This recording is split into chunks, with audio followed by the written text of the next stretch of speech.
Don't worry if you don't understand English very well. You can simply press the settings button and easily set a subtitle language. For automatic subtitles, tap the CC icon or the settings button, select subtitles, and then the language you prefer. Works the same on all devices. That was all super simple and quick. Enjoy watching. So why do we call Ramses II the Great? It's a title we hear all the time, but for this particular pharaoh, it wasn't just handed to him. Nope, it was meticulously built, stone by stone and story by story.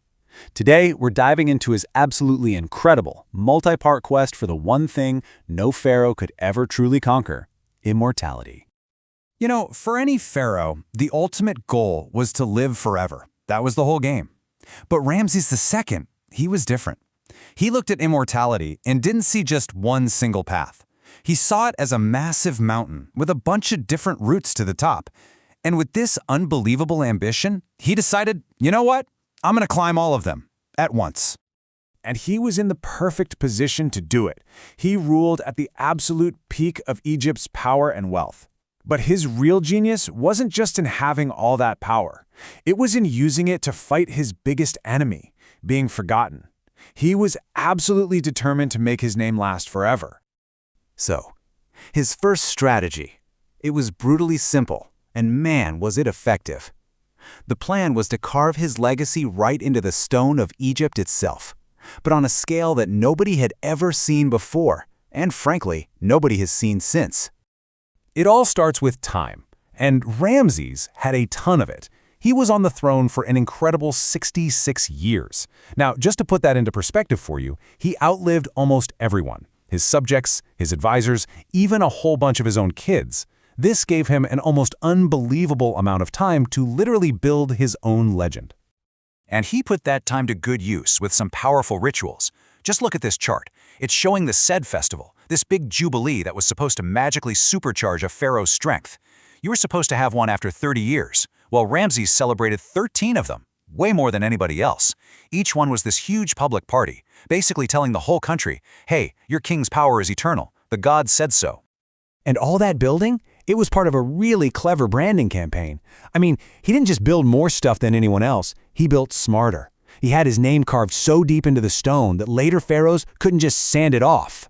He even slapped his own name, his cartouche, on monuments that other people built. It was a total systematic takeover to make sure that forever and ever when people thought of Egypt, they think of Ramses.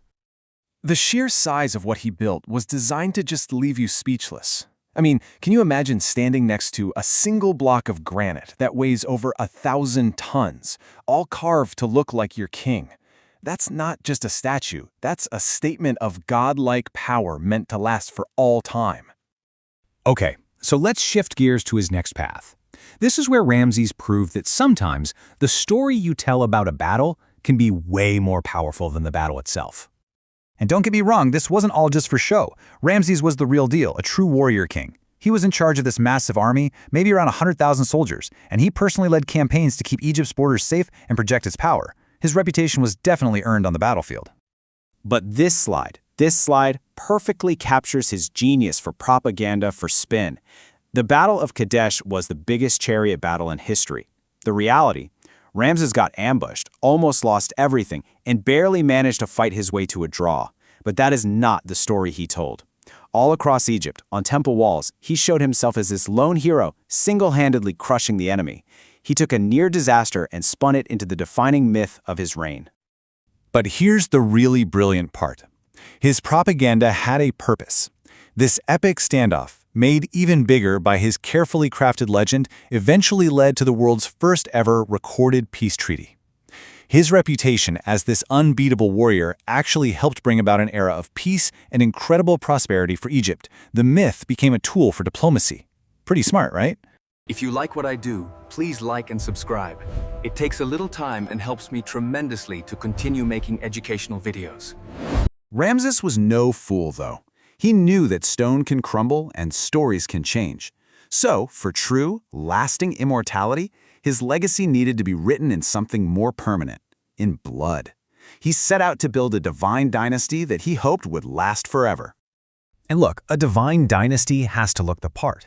So Ramesses oversaw this golden age of art, creating these absolutely breathtaking works. But the greatest masterpiece of his entire reign, the ultimate expression of this whole divine vision, it wasn't for him. Nope. The most stunning, beautifully decorated tomb in the entire Valley of the Queens was for his first and most loved wife, Nefertari. And that right there tells you everything you need to know about how important she was not just to him, but to his whole vision of a divine family on Earth. He lifted Nefertari up to a status that was practically equal to his own, and that was just revolutionary for the time. At her temple at Simbel, her statues are the exact same height as his. That was an almost unheard of honor. Her name was even written in a royal cartouche, like a king's. By making his wife a god, he was making his entire family line divine. And of course, a divine bloodline needs heirs, lots and lots of heirs. To make sure his family tree was truly eternal, ancient records say he had more than 100 children. It was a strategy of just overwhelming the odds. He even planned for their deaths on a massive scale. This thing, KB5, it isn't just a tomb, it's a dynastic mausoleum. It is the biggest tomb in the entire Valley of the Kings, a sprawling complex with over 150 rooms, all designed to hold his many sons. It was another colossal statement, another attempt to make sure his bloodline would rule forever. So, after a whole lifetime spent chasing immortality down every possible road, what was Ramses' final and maybe most incredible legacy? Well, in a really strange twist of fate, one of his greatest claims to immortality ended up being the literal survival of his own body. I mean, look at this timeline. His journey after he died was almost as epic as his life.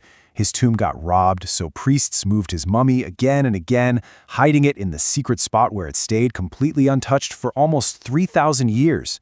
The man himself literally outlasted his own empire. His success was so complete that he became the gold standard for greatness in Egypt. For 1,000 years after he died, people worshipped him in a cult, and 9 later pharaohs actually took his name, Ramses, just hoping a little bit of his glory would rub off on them. He wasn't just a king anymore. He had become a legend. So, why is he the Great?